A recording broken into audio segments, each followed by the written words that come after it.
सभी प्यारे साथियों को हमारा नमस्कार। केंद्रीय विद्यालय का एग्जामिनेशन, ईएमआरएस का एग्जामिनेशन और एलटी साइंस के एग्जामिनेशन बिल्कुल लगातार हमारे सामने है और इन एग्जामिनेशन पर हम अपनी पूरी पकड़ बनाए हुए हैं। यानी कहने का तात्पर्य हमारा ये है कि यहाँ हम इन एग्जामिनेशन पर आपको लगातार वो वीडियोस देंगे जिनकी वास्तव में आपको जरूरत है। तो बहुत ही सुपर वीडियो आपको देंगे और आपको बताएंगे आज पूरी जानकारी और साथ ही साथ करेंगे एक सुपर प्लान। तो हमारे साथ जुड़े रहिएगा एरोमा केमिस्ट्री क्लास पर। देखिए, आपको मैं बताता हूं, केंद्रीय विद्यालय का रिजल्ट आया। मैं आपको यहां पूरी जानकारी से पहले अवगत करा देता हूं और उसके बाद हम आपसे एक एक पॉइंट पर बात करेंगे। सबसे पहले आपको जानकारी होनी चाहिए कि केंद्रीय विद्यालय का रिजल्ट आया है, ठीक है ना जी। केंद्रीय विद्यालय का रिजल्ट आया। केंद्रीय विद्यालय में हमारे जो साथी हैं वो लगभग 15 स्टूडेंट के जो कंफर्मेशन है वो 14 के हैं, लेकिन एक आध स्टूडेंट अभी मुझे उम्मीद है कि फोन आएगा, मेरे पास मैसेज भी आएगा। 15 स्टूडेंट्स हमारे प्री क्वालिफाई हुए हैं, 15 स्टूडेंट्स हमारे प्री क्वालिफाई हुए हैं। लेकिन अब इसमें तो भाई जीएस का मैटर था, तो मैं ये नहीं कह सकता हूं कि हमारा अपना बहुत बड़ा योगदान है, लेकिन हाँ क्वालिफाई किए, इसलिए उनको बहुत बहुत शुभकामनाएं और आशीर्वाद। दूसरी बात आपको बताता हूं, ईएमआरएस में भी हमारा झंडा नीचा नहीं है। ईएमआरएस में भी हमारे जो 9 स्टूडेंट्स हैं ये टोटल फाइनल हुए बाद में, तो 9 स्टूडेंट्स सेलेक्ट हुए हैं और एलटी साइंस में हमारे स्टूडेंट 11 सेलेक्ट हुए हैं। तो ये इन सभी स्टूडेंट को और अभी उम्मीद हमारी इनका प्री एग्जामिनेशन, इसका प्री, इसका टियर 1 और इसका प्री, ये प्री एग्जामिनेशन है दोनों, और इसको भी प्री ही बोलिए, टियर 1 तो है ही, इसको भी आप प्री ही बोलें, कोई दिक्कत नहीं। इन सब परीक्षाओं पर पहले तो सभी भाई बहनों को शुभकामनाएं, ढेर सारी शुभकामनाएं। और अब हम लोग बात करते हैं कि डिस्क्रिप्टिव पेपर की। जो डिस्क्रिप्टिव पेपर है वो क्या है, डिजाइन क्या है पेपर की, यानी कि डिस्क्रिप्टिव पेपर की मैं बात करने जा रहा हूं। तो डिस्क्रिप्टिव पेपर्स में अगर हम लोग देखें तो पूरे पेपर का ट्रेंड क्या होना चाहिए, कितने लाइनों में शब्द आएंगे, यानी सबसे पहले हम पहले पेपर का एक जानकारी, एक जनरल सामान्य चीजें जो होती हैं स्टूडेंट को जो जानकारी में रहती हैं वो पता कर लें। नंबर 1, सबसे पहला पेपर जो अगर मैं बात कर रहा हूं तो वो पेपर क्या है, वो जीआईसी एलटी का है। तो मैं यहां पर जीआईसी एलटी लिख लेता हूं। आप हमारे आज साथ रहिए, आपको बहुत कुछ जानकारी मिलेगी आपको। नंबर 1, सबसे पहले हम लोग जीआईसी एलटी साइंस की बात कर लेते हैं। और एलटी साइंस में खासकर मैं आपको बताने की कोशिश करूंगा कि जीआईसी एलटी साइंस में फिजिक्स और केमिस्ट्री दोनों होगी, यानी कि ये यहां पर ऐसे लिख देता हूं, नीचे फिजिक्स प्लस केमिस्ट्री यहां पर लिख देता हूं। यहां पर फिजिक्स भी है और केमिस्ट्री भी है। हालांकि फिजिक्स की वजह से रिजल्ट भी बड़ा खराब रहा इसका, यानी total number of student 329 he select हुए, टोटल की बात कर रहा हूं, हमारे इसमें केवल 11 स्टूडेंट हैं। अब यहां पर जो पेपर होगा उसमें शॉर्ट क्वेश्चन जो होंगे, अगर मैं बात करता हूं यहां पर शॉर्ट की, शॉर्ट क्वेश्चंस जो होंगे वो आपके 10 होंगे। और लॉन्ग क्वेश्चन की बात करता हूं तो लॉन्ग क्वेश्चन यहां पर भी 10 होंगे। इनकी अगर मार्किंग की बात करता हूं तो ये 8 नंबर का एक क्वेश्चन होगा और टोटल 80 नंबर आ जाएंगे। इसी तरीके से अगर मैं कहूं तो यहां पर 12 मार्क्स हैं, यानी कि 120 मार्क्स, टोटल आपका 200 नंबर हो जाएगा, यानी कि समय 3 घंटा। ये एलटी साइंस का है। अगर आपने एलटी साइंस की परीक्षा क्वालिफाई की है तो फिर आप हमारे साथ जरूर बने रहिएगा, इस पर भी हमारी डिस्कशन लगातार चल रही है। यानी नंबर 1, ये सब हम एक साथ बात इसलिए कर रहे हैं। एमसीक्यू कि बेस स्टडी जो भी है वो हम लगातार करा ही रहे, उसमें आपको सोचना नहीं है, समझना नहीं है कुछ भी, वो हमारे साथ जुड़े रहना है। नंबर 2, एवीएस और एनवीएस की जो परीक्षा हुई इसमें भी परिणाम आ गया है और हमारे उन सभी भाई बहनों को बहुत सारी शुभकामनाएं, ढेर सारी शुभकामनाएं। इसमें 2 पैटर्न दिए हैं, एमसीक्यू लगातार हम अपनी तैयारी कर ही रहे हैं और दूसरा इसमें डिस्क्रिप्टिव दिया है, डिस्क्रिप्टिव पर भी हम लगातार अपनी नजर बनाए हुए हैं। तो एमसीक्यू और डिस्क्रिप्टिव होंगे कितने कितने, इसके लिए महत्वपूर्ण दिशा आपको पता होनी चाहिए कि भाई क्या नजरिया होगा। मैं आपको बताने की कोशिश करूंगा 60 एमसीक्यू होंगे और एक एक नंबर का होगा तो टोटल 60 नंबर हो जाएंगे और यहां पर थोड़े से डिस्क्रिप्टिव हल्का सा तैयार करना पड़ेगा और अगर मैं कहूं तो 10 क्वेश्चन होंगे, 4-4 नंबर के 40 हो जाएंगे, टोटल यहां पर आपका 100 की मार्किंग फाइनल हो जाती है। ये था केबीएस और नवोदय विद्यालय दोनों का स्ट्रेटजी प्लान। अब यानी क्वेश्चन पैटर्न, अब इस पर मैं अभी आपसे 28 दिन में आखिरकार कैसे तैयारी करेंगे इस पर भी हम आपको चर्चा लगातार बनी रहेगी हमारी आपके साथ में। तो तीसरा एग्जाम हमारा ईएमआरएस का है और ईएमआरएस एग्जामिनेशन में आपको पता होना चाहिए ये पैटर्न भी केबीएस से मिलता जुलता पैटर्न है। यहां पर एमसीक्यू जो होंगे वो 40 होंगे और जो 15 होंगे वो डिस्क्रिप्टिव होंगे।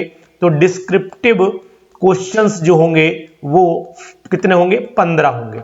इनको अगर हम लोग देखें तो ये 4 नंबर का एक होगा तो ये भी 60 हो जाता है और यहां पर ये 1 नंबर का होगा तो ये 40 हो जाते हैं, फिर यहां पर 100 नंबर का दायरा हमारा आ जाता है।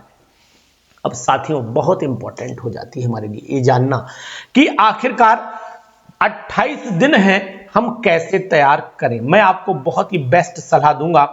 28 दिन का ये सफर कैसे कटेगा, यानी कि आज से तो 27 ही दिन रह जाते हैं, तो यानी कि 28 डेज, 28 ठीक है डेज मान लेते हैं हम थोड़ी देर के लिए, 28 डेज प्रोग्राम की अगर मैं बात करता हूं तो 28 डेज का ये प्रोग्राम हमारा आपके साथ में रहेगा।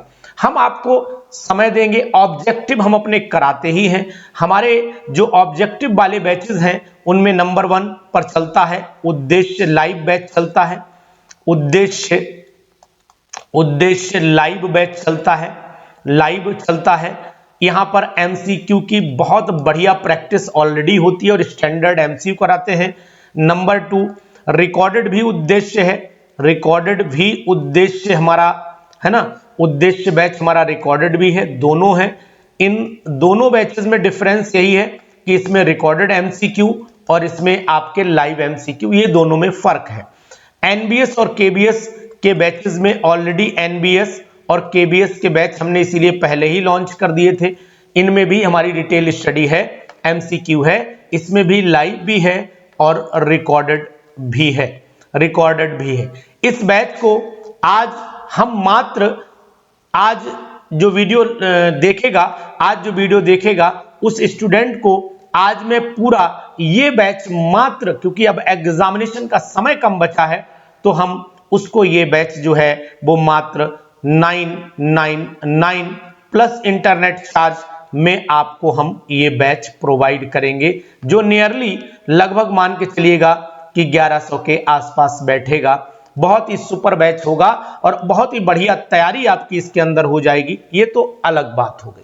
यानी अगर आपको, लेकिन अब 28 दिन का जो सुपर प्लान है ये तो मैंने आपको ऑप्शन ये है कि आप जा सकते हो वहां। 28 दिन के जो सुपर प्लान में आप इन बैचेस को अगर मन करे तो यूज कर लेना, न करे तो कोई बहुत बड़ी समस्या आपके साथ नहीं है, क्योंकि अधिकतर जिनका सिलेक्शन है वो ऑलरेडी इन बैचेस में हमारे रहे होंगे। अब देखिए 28 दिन में आप क्या कर सकते हो। 28 दिन में सबसे बेहतर होगा कि आप जो है नंबर 1 देखिए 28 दिन और 28 ही चैप्टर लगभग मान के चलिएगा।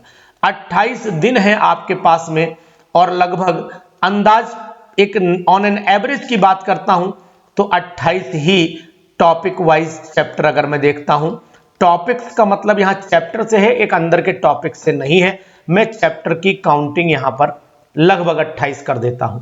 अब आपको करना क्या है, डेली आप एक काम करेंगे, डेली एक चैप्टर, रोज एक संकल्प ले लीजिए कि डेली एक चैप्टर के पढ़ना, रिवीजन करना के साथ साथ एमसीक्यू करिए और उस पर 2 क्वेश्चंस, कम से कम 2 अच्छे इंपॉर्टेंट क्वेश्चन को डिस्क्रिप्टिव लिखिएगा।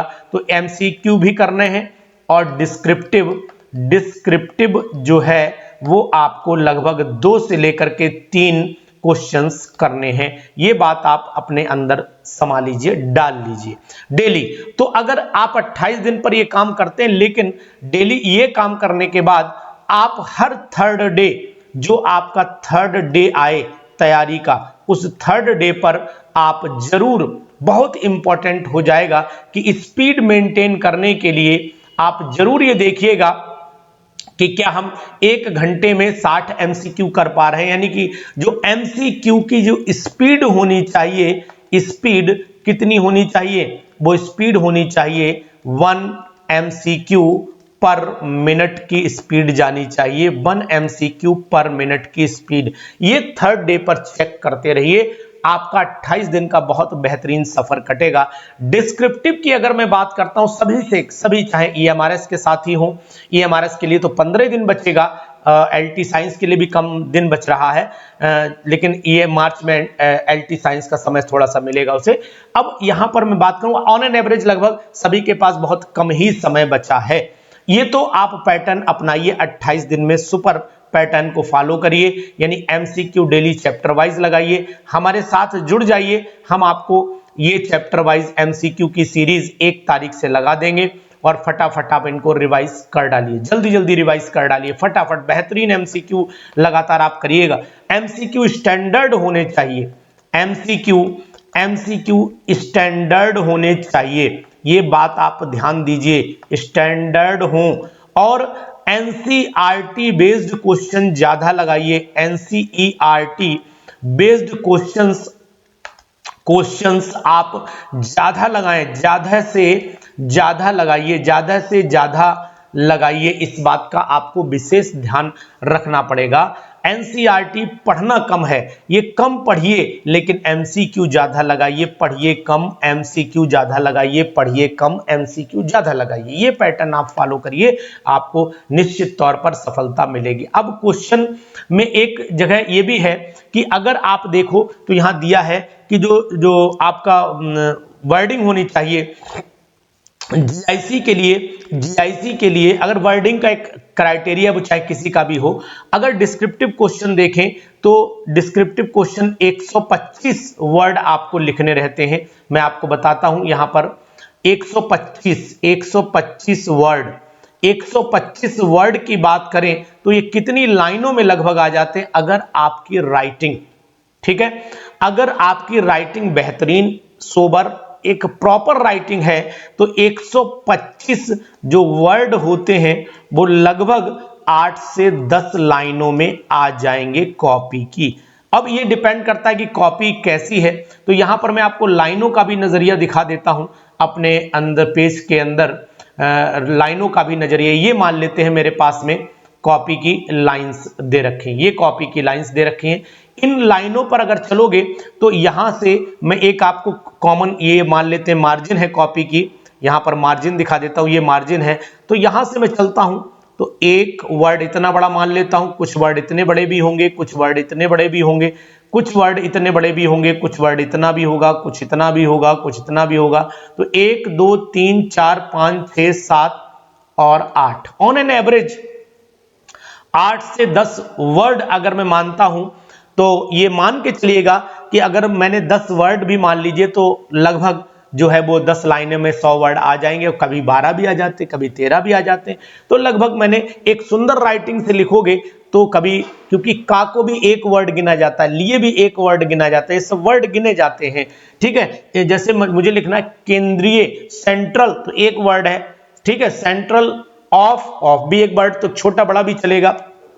तो ऑन एन एवरेज मैंने 8 से 10 लाइनें ली हैं, मैक्सिमम 10 लाइन में आप 125 वर्ड लिख लेंगे आराम से, मैक्सिमम 10 लाइन में आप लिख लेंगे। बहुत खिंच गया तो 11 लाइन, इससे ज्यादा नहीं खिंच पाएगी। अब अगर मैं, यानी कि आपको अपना दायरा भी याद रखना है कि कितनी लाइनों में मुझे लिखना है। और अगर मैं 200 वर्ड्स की बात करता हूं, 200 वर्ड्स की बात करता हूं, तो लगभग मुझे जो 200 वर्ड्स हैं वो 20 से 25 लाइन तक जाता है, यानी कि ऑन एन एवरेज 20। भाई अगर मैंने 200 वर्ड लिए, एक लाइन में 10 वर्ड की काउंटिंग में करके चल रहा हूं, तो 20 से 25 लाइन भी जा सकती है। क्योंकि यहां पर केमिस्ट्री है, केमिस्ट्री में खासकर अब एक क्वेश्चन तैयार होता है, ये कितनी लाइनों में गिना जाएगा। जैसे मान लो मैंने रिएक्शन दिया, ये सपोज कर लो बेंजीन मैंने दे दिया, ठीक है ना, यहां Cl, तो ये पूरा एक वर्ड गिना जाएगा। अब यहीं पर मैंने प्लस लगा करके CH3 Cl ऐसे करके लिख दिया, ये दूसरा वर्ड गिना जाएगा। इस एरो को भी तीसरे वर्ड में काउंट करेंगे। इसके बाद जो प्रोडक्ट यहां पर AlCl3 लिखा है, ये भी वर्डिंग में चला जाएगा। अब इस तरीके से ये वर्डिंग में गिने जाएंगे, ये सभी शब्द वर्डिंग में गिने जाएंगे। इस बात का आपको ध्यान रखना पड़ेगा। तो अपने एरिया यानी पेज की एक लाइन में 10 वर्ड काउंट होते हैं, ये बात जान लेना। यहां पर मैंने Cl लगा दिया, यहां CH3, तो ये पूरा लाइन जो है वो अगर एक लाइन के अंदर गई, एक लाइन में आपने लिखा, जैसे इसी लाइन में लिखा, मैं आपको हिंट देता हूं यहां पर समझना, अगर इसी लाइन के बीच में गया ये रिएक्शन, इतना छोटा लिखना कि इसी लाइन में रहे, तो फिर ये मान के चलना कि ये गिनी जाएगी आपकी 10 वर्ड की लाइन, ये 10 वर्ड गिने जाएंगे। और अगर आपने ये दायरा यहां तक खींच दिया तो ये फिर प्लस 10 वर्ड और गिन जाएगा, यानी कि लगभग 20 वर्ड गिन जाएगा, नुकसान हो जाएगा। तो इस बात का विशेष ध्यान रखिएगा कि कोशिश करिएगा कि रिएक्शंस को आप लोग इस अपने अकॉर्डिंग ढाल दें, अपने अकॉर्डिंग लिख लें, बहुत बेहतर रहेगा, है ना। तो 200 वर्ड और अधिकतर जब आप लिखें तो राइटिंग आपकी ऐसी होनी चाहिए जो एक लिमिटेड एरिया को लिमिटेड टाइम में, डेफिनेट टाइम में, लिमिटेड नहीं डेफिनेट टाइम में कवर करती हुई जाए। तो डेली आप इन्हीं चैप्टर के अकॉर्डिंग एक चैप्टर की प्रिपरेशन करिए, और एक चैप्टर की प्रिपरेशन करने के बाद उसके एमसीक्यू लगाइए, उसके डिस्क्रिप्टिव करिए। और अब मैं आपको कल एक पेपर भी आपको दे दूंगा, descriptive A to Z questions दे दूंगा, यानी डिस्क्रिप्टिव क्वेश्चंस हम आपको देंगे, डिस्क्रिप्टिव क्वेश्चंस हम आपको देंगे, क्वेश्चंस हम आपको देंगे, ठीक है ना, ये हम आपको प्रोवाइड करेंगे। चैप्टर वाइज हम आपको क्वेश्चंस प्रोवाइड करेंगे और आंसर्स भी आपको बताएंगे। तो इसके लिए हमारे साथ आप टीचमिंट ऐप डाउनलोड कर लीजिए। कौन सा ऐप है? टीचमिंट ऐप डाउनलोड करिए, टीचमिंट ऐप। और टीचमिंट ऐप पर हमारा डिस्क्रिप्टिव वाला कोर्स है, डिस्क्रिप्टिव कोर्स है, वो टोटली फ्री है, कोर्स है जो टोटली फ्री है, 100% फ्री है, उसको आप ज्वाइन कर लीजिए। उसी पर हम आपसे लाइव भी जुड़ेंगे। तो ऑल इंडिया के जितने भी स्टूडेंट हैं वो अगर केंद्रीय विद्यालय की तैयारी करना चाहते हैं, डिस्क्रिप्टिव क्वेश्चंस की प्रिपरेशन करना चाहते हैं और हमसे फ्री जुड़ना चाहते हैं, तो जुड़िए हमारे साथ एक लाइव क्लास में। तो अगर हमसे फ्री लाइव क्लास चाहते हैं टीचमिंट ऐप पर, तो सभी लोग जुड़ जाइए और बेहतरीन तैयारी का नजारा हमारे साथ आपके लिए होगा। हम आपको 28 दिन का लक्ष्य साधने का मंत्र भी बताएंगे और 28 दिन में केमिस्ट्री कैसे क्रैक करेंगे आपको ये भी बताएंगे, क्योंकि अब यहां पर केमिस्ट्री का युद्ध निश्चित हो चुका है और इस युद्ध में विजय आपको होना है।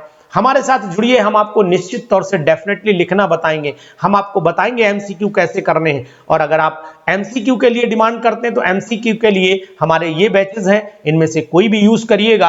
और इस केंद्रीय विद्यालय नवोदय विद्यालय के बैच को आज मैं आपके लिए बेहतर ढंग से उतार दूंगा और इसकी कॉस्ट केवल 999 रख दूंगा। आप इससे बेहतरीन तैयारी कर सकते हो। तो फिर मिलेंगे आपको टीचमिंट ऐप पर एकदम दमदारी के साथ। Thank you, have a nice day.